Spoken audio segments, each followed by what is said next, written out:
Hello everyone, so I'll be making a video on the Dawn of the Hunt. This is a build guide for the Smith of Kitava and a few words about the 0.2 patch. So I think this is the worst Path of Exile deck in the existence, at least from those I have played. There were some positive fixes, but overall there are a lot of problems in the game that are not being solved. Basically crafting is dead, you cannot craft any items. Loot is dead. I'm running with so I'm running on over 100% rarity, and basically there's zero loot, and people running more rarity also say there is zero loot. So this build is not the most overpowered. There are like broken builds. Mostly they use spear because spear is a new weapon and they made absolutely broken weapon.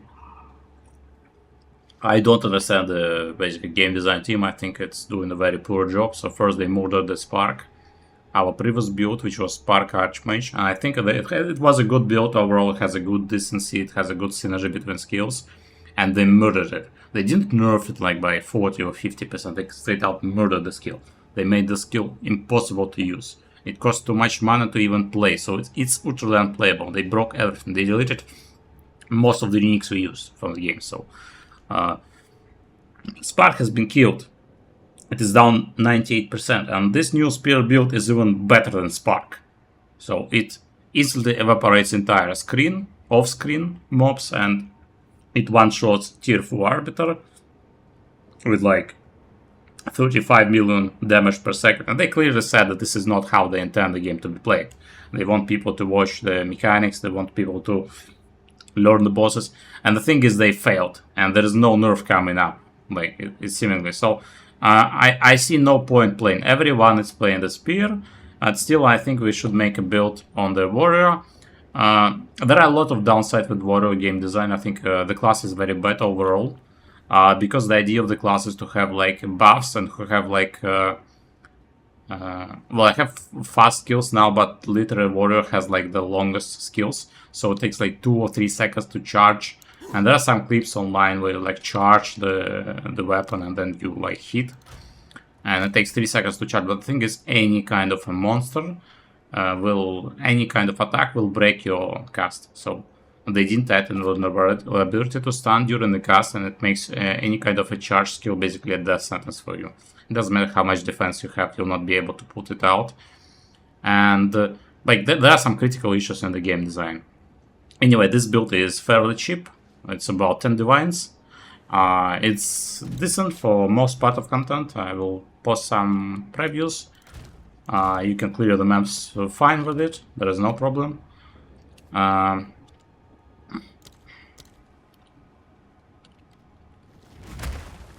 So for the key gameplay we have Earth Shatter.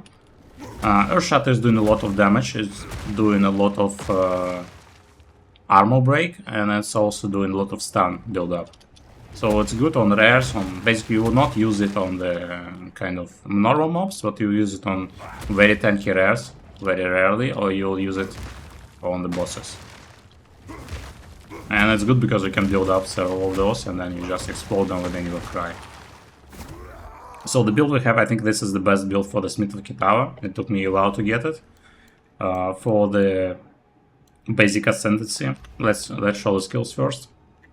So Mace Strike is non-relevant, but basically when you need to have a Calling Strike, Execute for low life, and if you lack mana. So you want to get this physical attack damage leech as mana on some of your items. Unfortunately I don't have it, and because of this I have to click mana flask quite often.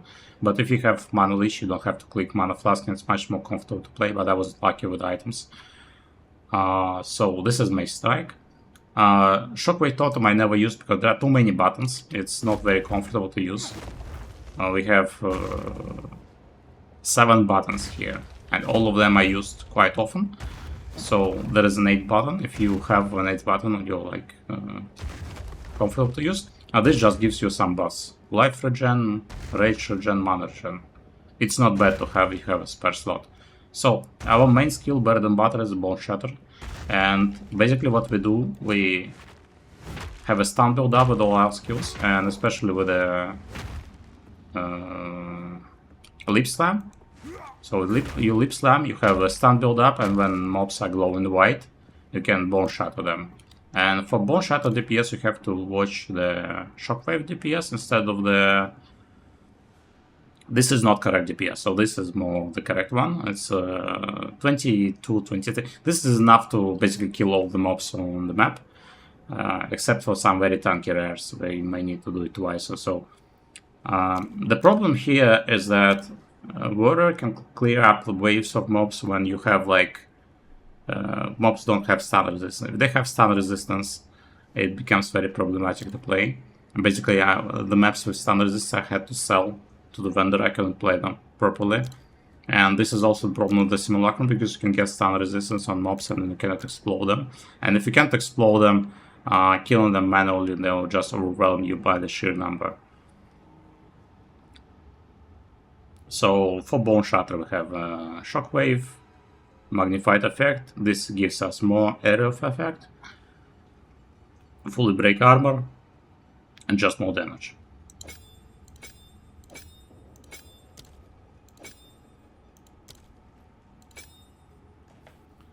For Lip Slam we have Brink. This is the main node, because it allows you to never fully stun enemies.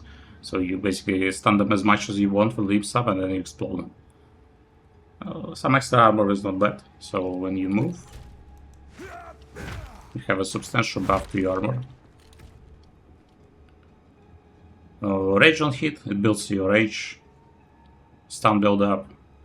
I have put this just for less damage, because I have gotten so much damage that mobs die from lip stun and cannot explode them, so I just put this for less damage.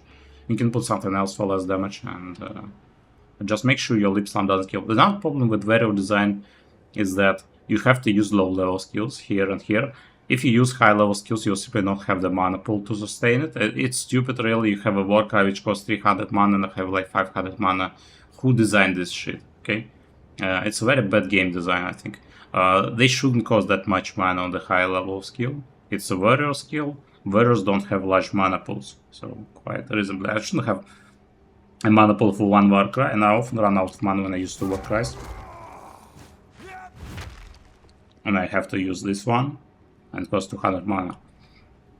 So the thing is, those levels can go up. If I get some plus melee skills, they will go up and mana cost will go up, and this is quite stupid. So at some point I would have to take like blood magic or something just to use my life instead of mana. So I have shown Lip Slam nodes, Infernal Cry. So this is our main buff. It gives like 150% extra damage. So it empowers your attack, and importantly we have 2 attacks per Warcry. So consume 10 rage for 30% more damage, 15% more damage, gain rage, and chance to not use empowerment. And for Seismic Cry, there's Daze. Daze actually increases build up of the stun, and you can use this on bosses as well, I think. And less mana cost. For Earth Shatter we have more attack speed. This is the most important node, 2 additional features. Break armor, aftershock, so more aftershocks. And for Earth Shatter it doesn't do much damage.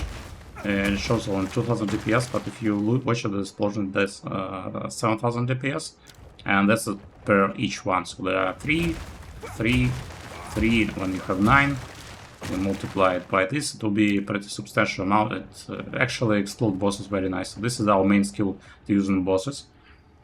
For auras we have our Relevant Presence. This is a support.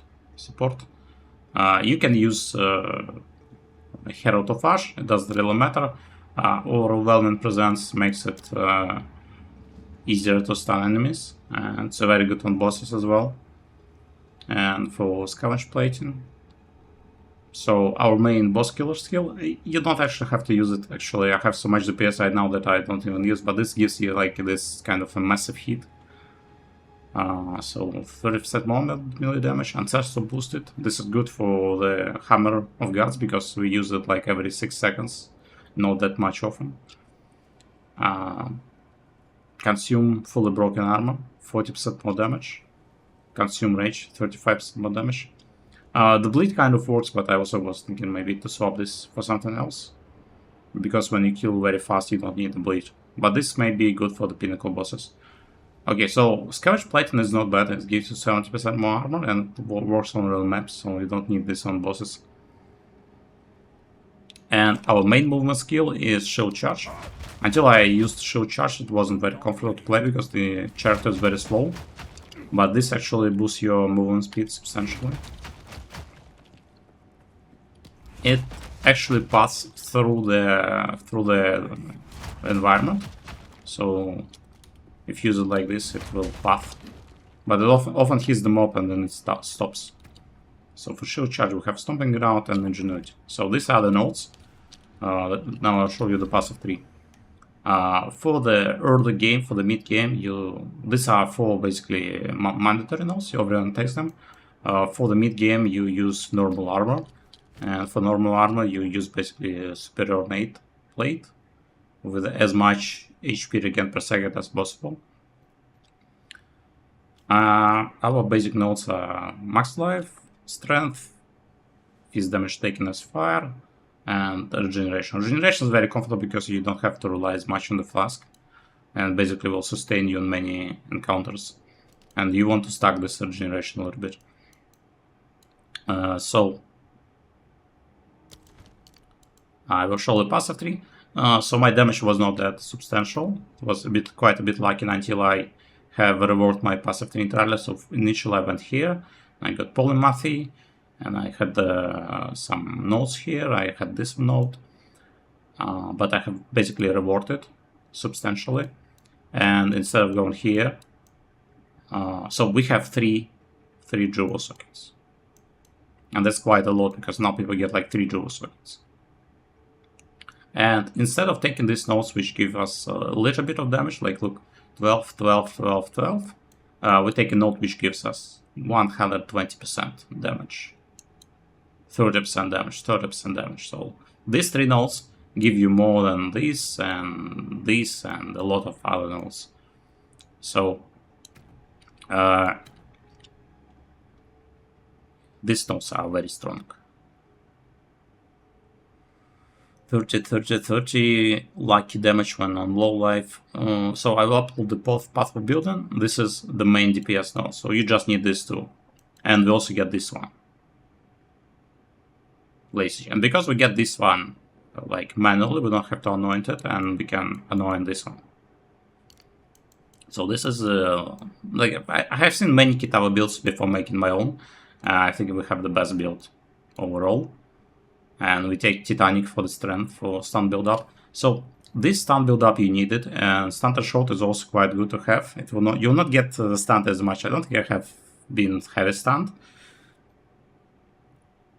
The problem with this game that if you get light stunned, your skills get interrupted. So we try not to have long channeling skills.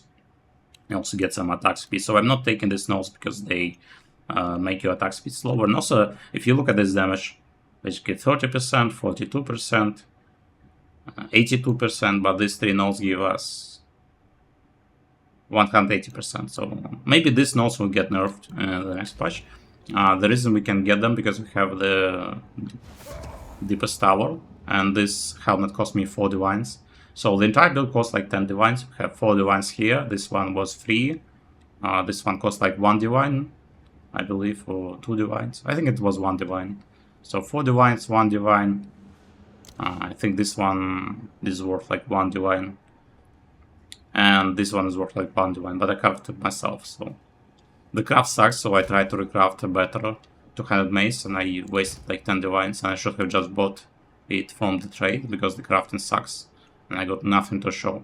I wanted to record the crafting video, but it doesn't work. I have tried the combination for like 25 times. Nothing works.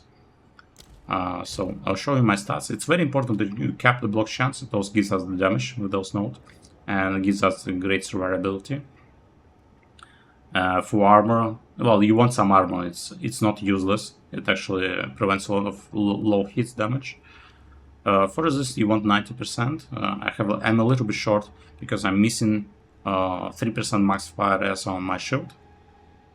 You can get this either from the shield or you can get it from the passive tree.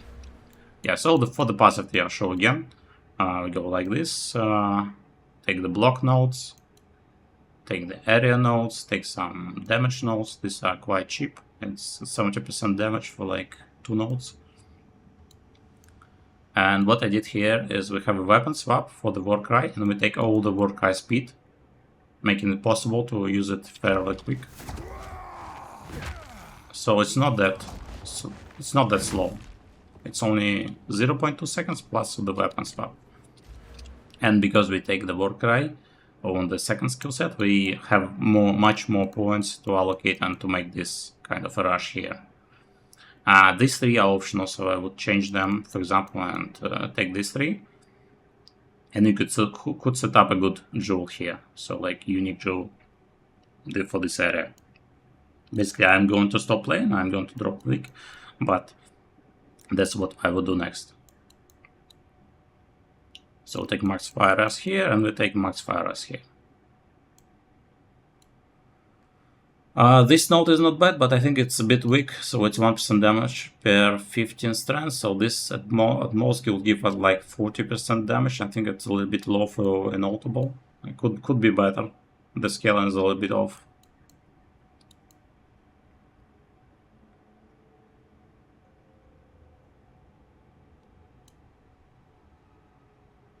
So we stack strength a lot because I was planning to have a mace upgrade and I would need like 600 strength for the new mace.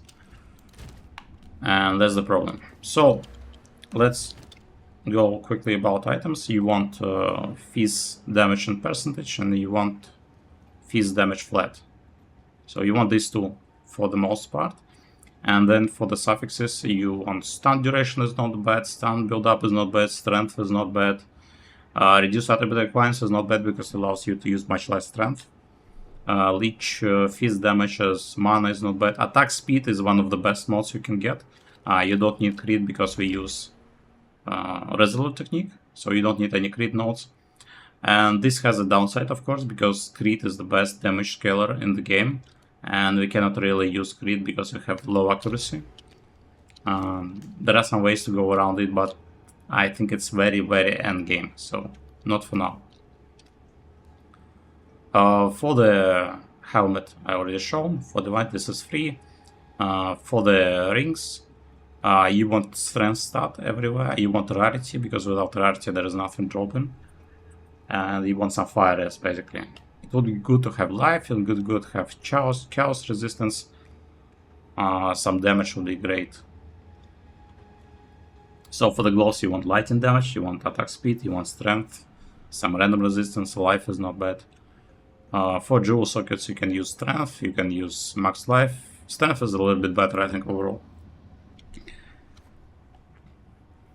Now, this is an expensive belt, which fits good on the build. It gives a little bit of strength, a little bit of armor, and basically all stats are useful. 5% maximum fire rest, that's good. Basically, this belt allows us not to take this node. So you save a big ascendancy node because you have more maximum fire res. If you can get corrupted with 6%, it's even better. Unfortunately, I failed all the corruptions. For the boots, you want move speed, fire resistance, life, rarity, of course, everywhere is good rarity. So for the shield, it's very important that you get block chance. The block chance is the must-have node. It's the #1 node you need. So you need to aim at like 45.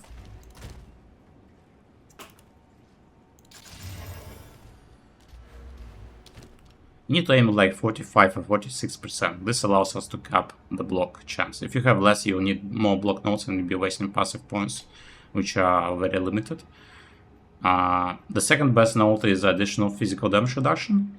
You can get max fire res on the shield, as I said before. Chaos resistance is good, life is good. This shield doesn't have life, so it's not great. Armor is not bad to have. And for the amulet, I have double rarity and I have maximum life and personage. So yeah, so I bought this amulet and all attributes. I bought this for like 1 or 2 divines. And ideally you want to have more life here and more fire resist here, and it will be great. So that's about it, I think, for the build. Again, this is one of the best Kitava builds you can find. I think all others I have seen were substantially worse. They didn't have the weapons set nodes, they didn't have these incredible damage nodes, which are like, this doubles our DPS or maybe even triples it. And this is also very good. So if you don't go here, you are basically having a shit Kitava Smith build. Having no DPS is worse than having like 10% more defense. Yeah, I think that's about it. So leveling has been a complete slog, campaign has been a complete slog, this league sucks, and I will see you in the last episode in a few days, guys. Have fun and enjoy.